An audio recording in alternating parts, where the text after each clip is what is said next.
Nearly 200 whales have washed ashore on a New Zealand South Island beach, and dozens of conservative workers and volunteers have rushed to the area and tried to refloat the whales as the tide rose.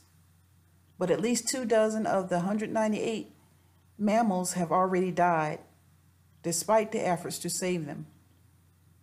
So, experts describe the area called Farewell Split as a whale trap due to the way its shallow water seemed to diminish whales' ability to navigate. So I guess that's what they're saying is the reason of killing these whales is because of the shallow water. But we don't know the answer as to why these whales are washing ashore. It's like they're committing suicide, or there's something in the water that is driving them to the shores. Either way, they're dying, and it's really sad. So this is what's in the news. I have some photos here, and if you would like to comment, you can comment, and please subscribe. Thank you.